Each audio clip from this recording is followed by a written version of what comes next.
Need to make a private Discord channel visible to everyone? I'll show you how to turn off the private setting right from your phone in just a few taps. Start by opening the Discord app on your phone and head to the server where the private channel is located. Now look for the channel you want to edit.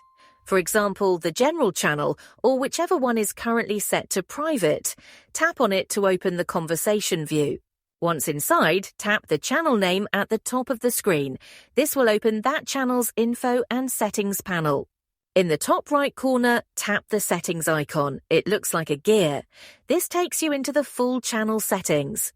Scroll down and tap on Channel Permissions. This is where you manage who can see or access the channel. You'll see a toggle labeled Private Channel.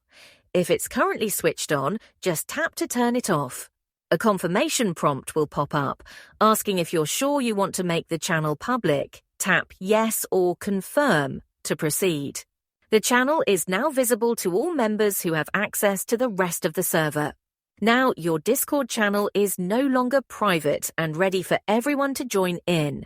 If this guide helped you out, drop a like, subscribe for more app tips, and share it with your server mods.